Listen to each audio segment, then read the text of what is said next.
Hello दोस्तों, आज है 26 जनवरी 2026 दिन सोमवार का, हिंदी तिथि माघ शुक्ल अष्टमी। और आइए बात करते हैं आज के मुख्य समाचार, बड़ी खबरें, देश और दुनिया का ताजा अपडेट लेकर हाजिर हो गए हैं। आज का ये वीडियो भी बहुत ही स्पेशल होने वाला है। आज देश 26 जनवरी को 77वां गणतंत्र दिवस बड़े ही धूमधाम से मना रहा है। आज के वीडियो में भी हम जानेंगे क्या कुछ महत्वपूर्ण अपडेट निकल कर आया है, क्या बड़ी घोषणाएं की गई है किसान भाइयों के लिए, युवाओं के लिए, सरकारी कर्मचारियों के लिए, पढ़ने वाले बच्चों के लिए, माताओं और बहनों के लिए और आम जनता से जुड़े महत्वपूर्ण अपडेट भी इस वीडियो में देखने को मिलेंगे। वीडियो को आप पूरा ध्यान से देखिएगा और इस वीडियो को आप लाइक और शेयर भी जरूर कर दीजिएगा ताकि ऐसे ही अपडेट खबरें हर रोज हम देखते रहें। सबसे पहले तो आप सभी दोस्तों और मित्रों को हमारी टीम की ओर से गणतंत्र दिवस की ढेर सारी शुभकामनाएं, बहुत बहुत बधाइयां। आज 77वां गणतंत्र दिवस मनाया जा रहा है और इस साल का ये गणतंत्र दिवस समारोह इसलिए भी खास रहा क्योंकि इसमें वंदे मातरम के 150 साल, देश की तरक्की, स्वदेशी सैन्य उपकरण, सेना की ताकत, भारत की संस्कृति और आम लोगों की भागीदारी सब कुछ एक साथ देखने को मिला है। गणतंत्र दिवस कार्यक्रम की शुरुआत 26 जनवरी सुबह 10:30 बजे। सारा कुछ ऑफिशियल अपडेट आपको पीएम मोदी जी के यूट्यूब चैनल पर भी देखने को मिलेगा। साथ ही डीडी न्यूज के लाइव स्ट्रीमिंग अपडेट भी आप देख पाएंगे। 26 जनवरी 2026 77वें गणतंत्र दिवस के अवसर पर प्रधानमंत्री नरेंद्र मोदी जी द्वारा की गई महत्वपूर्ण घोषणाएं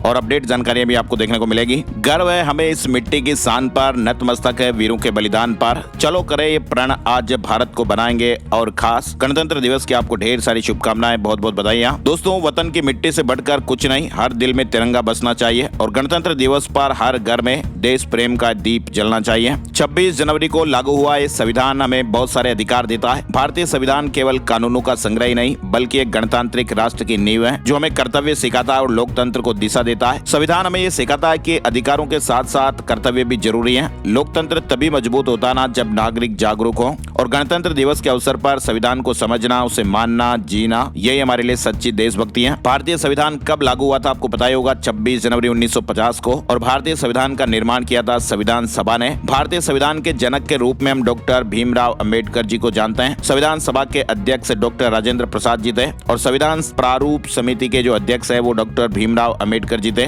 भारतीय संविधान में कुल 448 अनुच्छेद हैं और संविधान के मूल 11 कर्तव्य भी हैं। 6 मौलिक अधिकार हमें दिए गए हैं और हमारा जो ये भारतीय संविधान है ना, वो ब्रिटेन देश के संविधान से सबसे ज्यादा प्रभावित है। और एक खास बात आपको बताएं, भारत को गणराज्य क्यों कहा जाता है? क्योंकि यहाँ पर राष्ट्र अध्यक्ष जनता द्वारा चुना जाता है। और इस बार गणतंत्र दिवस के अवसर पर यूरोपीय यूनियन के 2 बड़े नेता एंटोनियो कोस्टा और उर्सुला वॉन डर लेयन मुख्य अतिथि होंगे। ईयू के शीर्ष नेता मुख्य अतिथि हैं और ये दौरा भारत और ईयू संबंधों को और मजबूत करने की दिशा में भी महत्वपूर्ण है। कर्तव्य पथ पर लगभग 10,000 विशेष अतिथि भी। इसके अलावा गणतंत्र दिवस समारोह के लिए राजधानी दिल्ली में अभेद सुरक्षा इंतजाम भी किया गया है। समारोह स्थल से लेकर तमाम महत्वपूर्ण जगहों, दिल्ली की सारी सीमाओं पर पुलिस और अर्धसैनिक बल के 15,000 जवान मुस्तैद रहे। जमीन से लेकर आसमान तक चप्पे चप्पे पर सुरक्षा बलों की नजर। इधर राष्ट्रपति द्रौपदी मुर्मू जी ने 77वें गणतंत्र दिवस की पूर्व संध्या पर राष्ट्र को बधाई दी है और उन्होंने महिलाओं की भागीदारी से लेकर विज्ञान के क्षेत्र में हुई प्रगति पर भी बातचीत की। राष्ट्रपति जी ने आत्मनिर्भर भारत में सबकी भागीदारी पर जोर दिया।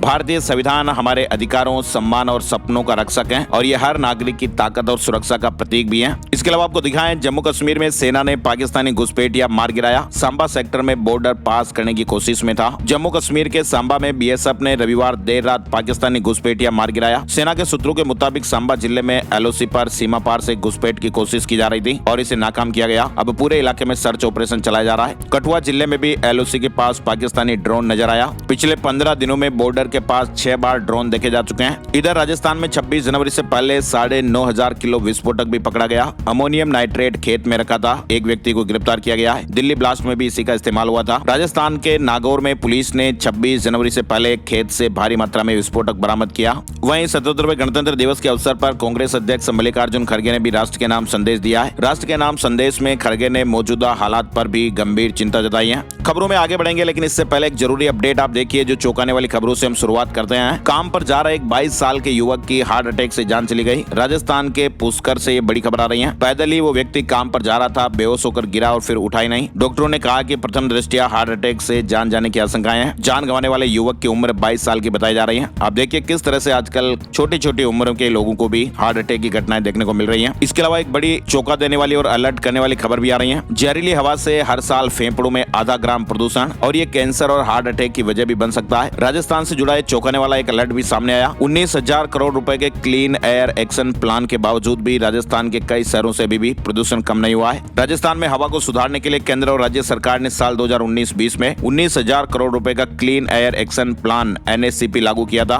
NSCP में शामिल राजधानी जयपुर, जोधपुर, कोटा और अलवर जैसे बड़े शहरों में भी हवा खराब है। वहीं लोकसभा में विपक्ष के नेता राहुल गांधी ने भी वायु प्रदूषण को लेकर गहरी चिंता जताई है। उन्होंने कहा कि हम वायु प्रदूषण की भारी कीमत चुका रहे हैं। हमारे स्वास्थ्य और हमारी अर्थव्यवस्था दोनों पर इसका बुरा असर पड़ रहा है। करोड़ों आम भारतीय हर दिन इस बोझ को झेल रहे हैं और उन्होंने कहा कि सबसे ज्यादा नुकसान बच्चों और बुजुर्गों को हो रहा है। और तो राहुल गांधी ने कहा कि खास करके निर्माण श्रमिकों और दिहाड़ी मजदूरों की आजीविका भी बुरी तरह प्रभावित हो रही है। राहुल गांधी ने कहा कि सेहत और कमाई दोनों को ये प्रदूषण निगल रहा है। चलिए आगे बढ़ते हैं। बड़ी खबर राजस्थान के ब्यावर से आ रही है। कॉलेज छोड़कर 27 साल का युवक बनेगा जैन संत। बोले कि 32 लाख का पैकेज छोड़कर सॉफ्टवेयर इंजीनियर साध्वी बनी थी और यही देखकर मेरा मन बदला। ये कहना है ब्यावर के रहने वाले अनीस के कांठेर का। 27 साल के अनीस के डी फार्मा के स्टूडेंट हैं और अब ये अपनी पढ़ाई लिखाई छोड़कर जैन संत बनेंगे। 28 जनवरी को बीकानेर के उदासर में जैन भगवती दीक्षा ग्रहण करेंगे। इससे पहले इनके परिवार के 5 लोग दीक्षा ले चुके हैं और इस दीक्षा महोत्सव को लेकर ब्यावर समेत देश भर के जैन समाज में उत्साह का माहौल है। चलिए इधर मध्य प्रदेश से भी बड़ी अलर्ट करने वाली एक बार फिर से खबर आई। दूषित पानी से कांग्रेस के वार्ड अध्यक्ष की जान चली गई है। इंदौर में अब मृतकों का आंकड़ा 28 पर पहुंच गया है और 2 और मरीजों की हालत अभी गंभीर बताई जा रही है। इंदौर में दूषित पानी से 28वीं जान चली गई। इधर आप देखिए उत्तराखंड के ऋषिकेश से एक बड़ी खबर। ऋषिकेश में साइबर ठगों ने कानून के नाम का डर ऐसा दिखाया। एक सेवानिवृत्त बुजुर्ग और उनका परिवार 2 महीने तक डिजिटल अरेस्ट में रहा। ईडी, सीबीआई और सुप्रीम कोर्ट के जस्टिस बनकर कॉल करने वाले ठगों ने 10 करोड़ के फर्जी ट्रांजैक्शन का हवाला देकर अलग अलग खातों में 69 लाख रुपए ट्रांसफर करवा लिए। तो अब आप देखिए किस तरह से पढ़े लिखे अनुभवी लोग भी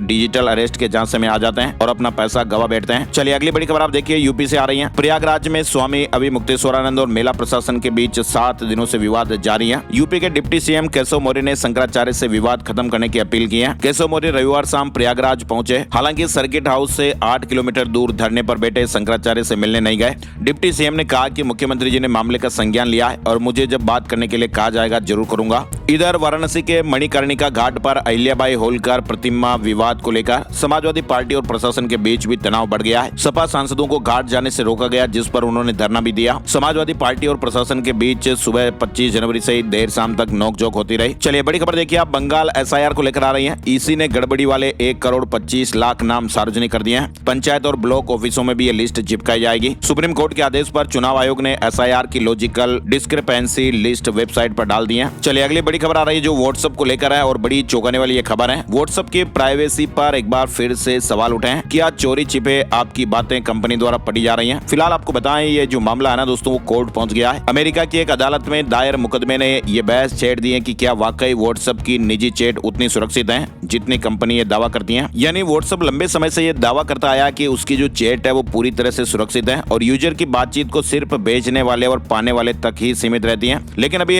हाल ही में अमेरिका के सैन फ्रांसिस्को स्थित एक फेडरल कोर्ट में दायर मुकदमे ने इस दावे पर भी गंभीर सवाल खड़े कर दिए हैं और इस मुकदमे में मेटा और व्हाट्सएप पर यूजर्स की प्राइवेट बातचीत को लेकर गुमराह करने के आरोप लगाए गए हैं। अदालत में एक याचिका दायर हुई है जिसकी शिकायत के मुताबिक जो आपका व्हाट्सएप है ना वो अपने यूजर्स की निजी चैट को सिर्फ सुरक्षित ही नहीं रखते बल्कि उन्हें स्टोर भी करते हैं और जरूरत पड़ने पर उसका विश्लेषण भी किया जा सकता है। और ये भी आरोप लगाए गए हैं कि कंपनी के कर्मचारी इन चैट तक पहुंच बना सकते हैं जो कि व्हाट्सएप के एंड टू एंड एन्क्रिप्शन के दावों के बिल्कुल उलट है। हालांकि कंपनी ने यह विश्वास दिलाती आई है कि उनकी बातचीत पूरी तरह निजी है और हकीकत अब कुछ और भी हो सकती है। कई देशों के लोग इस मुकदमे में शामिल हैं। हालांकि कंपनी ने इस तरह के आरोपों को फर्जी बताया है। अच्छा, जॉब को लेकर एक बड़ी खबर आ रही है। भारत में नौकरियों की लहर मेट्रो सिटी से बाहर इंदौर, जयपुर, अहमदाबाद, कोची और चंडीगढ़ जैसे शहरों में दिख रही है। यानी टियर 2 और 3 शहरों में भर्ती की रफ्तार 20% तक हो गई है, जबकि मेट्रो सिटी में ये 14% रही। अभी leading job and talent platform found it के मुताबिक इस साल 1 करोड़ 28 लाख संभावित नौकरियों के साथ छोटे शहरों में यह हायरिंग तेजी से बढ़ती हुई दिखाई दी।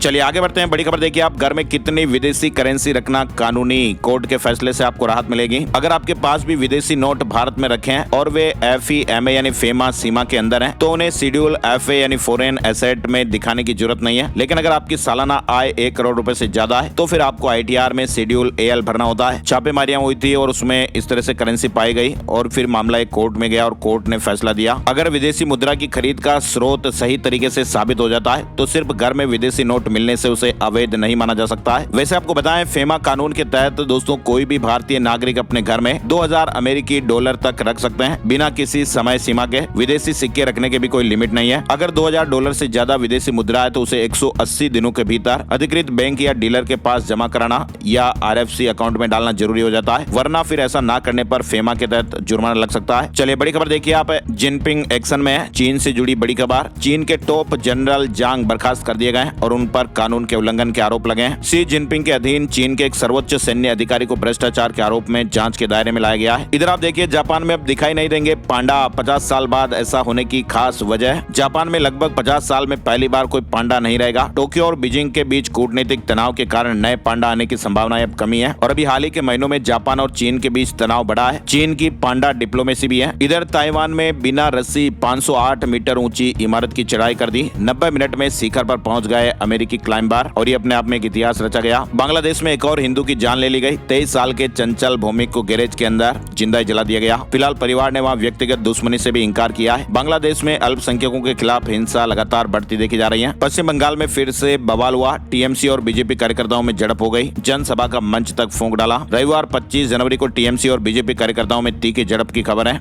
इधर आप देखिए, भारत के मुख्य न्यायाधीश सूर्यकांत ने न्याय को एक जीवंत संस्था बताया है जिसे निरंतरता और परिवर्तन के बीच संतुलन बनाए रखना चाहिए। उन्होंने कहा कि हम न्याय संस्था के स्वामी नहीं, सिर्फ अस्थायी संरक्षक हैं। इसके अलावा देखिए आप, सुप्रीम कोर्ट से जुड़ा एक और अपडेट भी है। सुप्रीम कोर्ट के जज साहब ने कहा कि जजों का तबादला न्यायपालिका का आंतरिक मामला है। सुप्रीम कोर्ट के जज जस्टिस उज्ज्वल भुइया ने शनिवार को कहा था कि जजों का ट्रांसफर न्यायपालिका का आंतरिक मामला है और इसमें सरकार या केंद्र की कोई भूमिका नहीं है। चलिए बड़ी खबर आप देखिए, प्रधानमंत्री नरेंद्र मोदी ने अपने 130वें रेडियो कार्यक्रम में कई महत्वपूर्ण मुद्दों पर बातचीत की है। पीएम मोदी ने राष्ट्रीय मतदाता दिवस की बधाई दी और युवाओं को मतदान के लिए प्रोत्साहित भी किया। इसके अलावा पीएम मोदी ने भारत के तीसरे सबसे बड़े स्टार्टअप इकोसिस्टम की सराहना की है। पीएम मोदी ने कहा कि भारत में तीसरा बड़ा स्टार्टअप इकोसिस्टम है। साथ ही आपको बताएं, भारत सरकार ने गणतंत्र दिवस की पूर्व संध्या पर पद्म पुरस्कारों का ऐलान भी कर दिया है। 131 पद्म पुरस्कारों की सूची में 5 पद्म विभूषण, 13 पद्म भूषण और 113 पद्मश्री की घोषणा की गई है। दिवंगत एक्टर धर्मेंद्र को पद्म विभूषण, झारखंड के पूर्व सीएम दिवंगत नेता शिबू सोरेन और बॉलीवुड सिंगर अलका याग्निक को पद्म भूषण दिया जाएगा। पद्म पुरस्कार विजेताओं में से 19 महिलाएं भी हैं। एस्ट्रोनॉट शुभांशु शुक्ला को अशोक चक्र, गणतंत्र दिवस के एक दिन पहले रविवार को केंद्र सरकार ने गैलेंट्री अवार्ड्स और सर्विस मेडल की भी घोषणा की। एस्ट्रोनॉट और एयरफोर्स में ग्रुप कैप्टन शुभांशु शुक्ला को अशोक चक्र से सम्मानित किया जाएगा। वहीं 3 अधिकारियों को भी कीर्ति चक्र और 13 को शौर्य चक्र दिया जाएगा। वहीं गणतंत्र दिवस की पूर्व संध्या पर रविवार को कर्नल सोफिया कुरैशी को विशिष्ट सेवा पदक देने का भी ऐलान किया गया। आपको पता ही होगा, कर्नल सोफिया कुरैशी पहलगाम हमले के बाद पाकिस्तान के खिलाफ चलाए गए सैन्य कार्रवाई ऑपरेशन सिंदूर के दौरान चर्चाओं में आई थी। उन्होंने पाकिस्तान के हर झूठ को बेनकाब करने का काम किया था और अब उन्हें विशिष्ट सेवा पदक से सम्मानित किया जाएगा। इसके अलावा पद्म पुरस्कार 2026 की सूची में व्यापार और उद्योग जगत के भी उन दिग्गजों को सम्मान मिला है जिन्होंने अर्थव्यवस्था को मजबूत करने के साथ साथ समाज के वंचित वर्गों के लिए भी उल्लेखनीय काम किया। कोटक महिंद्रा बैंक के संस्थापक और देश के जाने माने बैंकर उदय कोटक को भी इस साल पद्म भूषण से सम्मानित किया गया है। चलिए आगे बढ़ते हैं। बड़ी खबर, भारत ने 10 ओवर में 154 रन चेज किए। न्यूजीलैंड को 8 विकेट से तीसरा T20 हरा दिया है। भारत ने न्यूजीलैंड के खिलाफ 154 रन का जो टारगेट है वो 10 ओवर में ही हासिल कर लिया।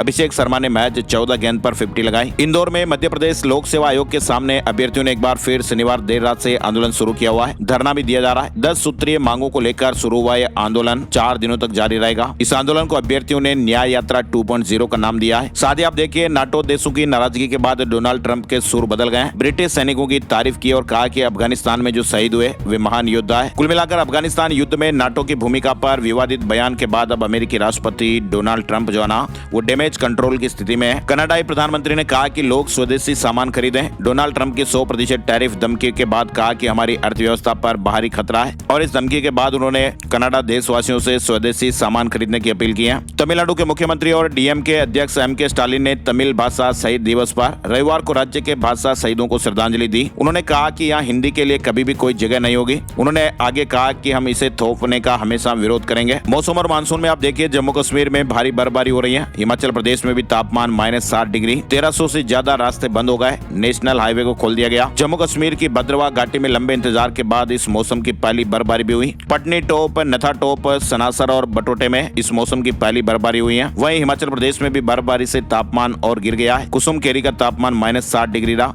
हिमाचल प्रदेश में बर्फबारी के कारण 1291 सड़कें बंद हो गई। बर्फ हटाने का काम लगातार जारी है। यूपी के भी कई जिलों में बारिश और आंधी का अलर्ट है। साथ ही हरियाणा और पंजाब के कई शहरों में भी कोहरे का ऑरेंज अलर्ट है। दिल्ली में बारिश के बाद हवा में थोड़ा सुधार हुआ, हालांकि मौसम में बदलाव से सर्दी बढ़ गई है। हिमाचल प्रदेश में फिलहाल बारिश और बर्फबारी की चेतावनी है और पर्यटकों के लिए एडवाइजरी भी जारी हुई है। साथ ही हिमाचल महिला आयोग अध्यक्ष ने NHAI पर निशाना भी साधा है। मनाली बर्फबारी पर उन्होंने कहा कि लोगों की जान बचाना प्राथमिकता है, राजनीति नहीं। चलिए बड़ी खबर आप देखिए, दिल्ली के मुख्यमंत्री रेखा गुप्ता ने दक्षिण दिल्ली के बदरपुर, संगम विहार और देवली विधानसभा क्षेत्रों में 300 करोड़ से अधिक की विकास परियोजनाओं का शुभारंभ किया है। इन कार्यों में सड़कें, नाले, स्कूल पुनर्निर्माण और पार्क आदि का विकास कार्य शामिल है। बजट से काफी ज्यादा उम्मीदें बन रही हैं। डबल पेनल्टी खत्म करने जैसे प्रस्तावों पर भी नजर रहेगी। पति पत्नी को संयुक्त टैक्स रिटर्न का विकल्प देने पर भी विचार हो सकता है। यानी आम बजट में मध्यम वर्ग और टैक्स पेयर्स को इस बार बड़ी राहत मिलने की उम्मीद है। संयुक्त टैक्स सिस्टम अपनाया जा सकता है। संयुक्त टैक्स सिस्टम लागू होने से पति पत्नी की आय जोड़कर टैक्स गणना हो सकेगी। अमेरिका जैसे देशों में ये व्यवस्था पहले से ही लागू है और भी कई महत्वपूर्ण नए नियम भी देखने को मिल सकते हैं। इसके अलावा जो किराएदार है ना, उनके लिए भी बड़ी खुशखबरी देखने को मिल सकती है। बजट में सरकार उन्हें बड़ा तोहफा दे सकती है। आम बजट से पहले क्रेडाई ने सरकार से नेशनल रेंटल हाउसिंग मिशन लाने की मांग की है और इसमें किराएदारों को टैक्स में राहत मिल सकती है और किराए के घर भी और सस्ते हो सकते हैं। केंद्रीय बजट 2026 के नजदीक आने के साथ ही भारतीय रेलवे के निजीकरण पर भी बहस तेज हो गई है। हालांकि प्राइवेट फंड स्टेशन रीडेवलपमेंट और रेलवे ट्रैक्स जैसे क्षेत्रों में दक्षता बढ़ा सकती है। कुल मिलाकर रेलवे को भी लेकर बजट में मेगा प्लान तैयार हो रहा है, ऐसे अपडेट्स चल रहे हैं। साथ ही आप देखिए डॉलर और रुपए को लेकर भी अपडेट। बीती 23 जनवरी को अमेरिकी डॉलर के मुकाबले रुपया गिरकर ऐतिहासिक निचले स्तर यानी 92 रुपए प्रति डॉलर पर पहुंच गया और ऐसे में कच्चे तेल से लेकर इलेक्ट्रॉनिक सामान तक के आयात, विदेश में पढ़ाई और विदेश यात्राएं भी महंगी होने की आशंकाएं हैं। दक्षिण कोरिया में AI कानून लागू, सख्त फ्रेमवर्क का पालन किया जाएगा। स्टार्टअप को चिंताएं सता रही हैं। दरअसल दक्षिण कोरिया में आर्टिफिशियल इंटेलिजेंस को लेकर एक बड़ा और महत्वपूर्ण फैसला लिया गया है। सरकार इसे भविष्य की जरूरत बता रही है, जबकि स्टार्टअप जगत इससे जुड़ी चिंताओं को खुलकर सामने रख रहा है। दक्षिण कोरिया का नया फैसला और अभी काफी ज्यादा ये चर्चाओं में है। इधर आप देखिए हिमाचल प्रदेश में किस तरह से हालात अभी चल रहे हैं। भारी बर्फबारी होने के बावजूद भी शादी नहीं टली। 3 से 4 फीट बर्फ के बीच 7 किलोमीटर तक दूल्हा दुल्हन को पैदल चलना पड़ा। साथ ही राजस्थान से जुड़े अपडेट में आप देखिए राजस्थान में भी -2 डिग्री तापमान, कई इलाकों में बारिश और ओले गिरने की भी चेतावनी। 27 जनवरी को उत्तर पूर्वी जिलों में बादल छाने,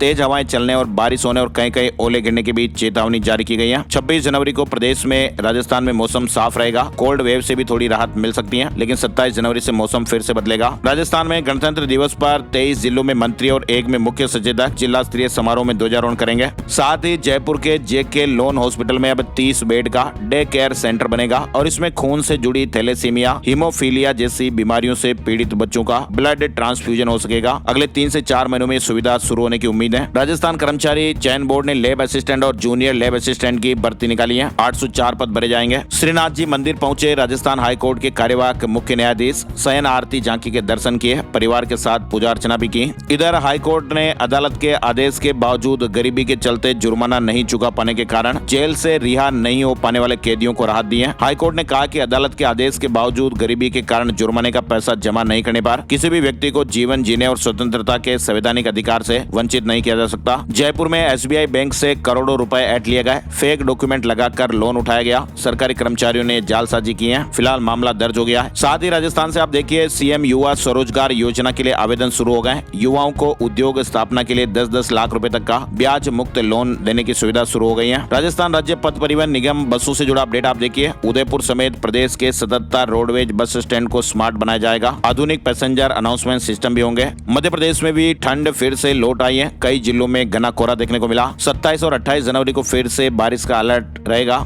इधर महाकाल लोक में 488 होमगार्ड जवान तैनात होंगे। उज्जैन में मंदिर की सुरक्षा के लिए ESB भर्ती करेगा। यानी महाकाल लोक और महाकाल महाराज के दर्शन के लिए उमड़ने वाली श्रद्धालुओं की लाखों की भीड़ को कंट्रोल करने की जिम्मेदारी अब होमगार्ड के जवानों को मिलेगी। मुख्यमंत्री डॉक्टर मोहन यादव की घोषणा के बाद महाकाल मंदिर के लिए होमगार्ड की 4 विशेष कंपनियों के गठन के प्रस्ताव को राज्य सरकार ने हरी झंडी दे दी है। मध्य प्रदेश के कैलाश चंद समेत 4 को पद्मश्री। इसके अलावा देखिए आप मध्य प्रदेश बुरहानपुर से जुड़ा अपडेट है। पांगरी बांध आंदोलन 10 मार्च तक स्थगित कर दिया गया है। 2 गुने मुआवजे के लिए 3 साल से किसान भाई मांग कर रहे हैं। 700 परिवार विस्थापित होंगे। बुरहानपुर में पांगरी बांध परियोजना से प्रभावित किसानों ने अपना आंदोलन 10 मार्च 2026 तक के लिए स्थगित किया है। इसके अलावा देखिए आप मध्य प्रदेश श्योपुर से भी खबर। गुर्जर समाज ने देवनारायण जयंती पर शोभा यात्रा निकाली। 100 से अधिक गाँव के हजारों श्रद्धालु शामिल रहे। 24 घुड़सवार हाथों में धर्म ध्वजा थामे भी दिखाई दिए। मध्य प्रदेश में 26 जनवरी 2026 को गणतंत्र दिवस का मुख्य समारोह लाल परेड मैदान में आयोजित किया जाएगा। मध्य प्रदेश हरदा से जुड़ी खबर देखिए आप। अफ्रीकी मूल से बना एनर्जी ड्रिंक दुबई में लॉन्च होगा। 500 महिलाओं को रोजगार दिया। मध्य प्रदेश की इकलौती करोड़पति महिला किसान जिनका प्रोडक्ट अब विदेश जाएगा। इंदौर में डायग्नोस्टिकॉन 2026 की शुरुआत हो गई है। 1500 से अधिक विशेषज्ञ शामिल हुए। रतलाम में 3 फरवरी से नाइट क्रिकेट टूर्नामेंट, विजेता को 1 लाख रुपए मिलेंगे। मैन ऑफ द सीरीज को ई स्कूटर मिलेगा और दर्शकों ने अगर कैच पकड़ा तो उन्हें भी इनाम दिया जाएगा। रतलाम शहर के नेहरू स्टेडियम यानी पोलो ग्राउंड में 3 फरवरी से रतलाम ट्रॉफी 2026 रात्रिकालीन टेनिस बॉल क्रिकेट प्रतियोगिता शुरू होने जा रही है। 12 दिनों तक चलने वाले इस टूर्नामेंट में शहर की 32 टीमें हिस्सा लेंगी। समापन 14 फरवरी को होगा। इसके अलावा देखिए आप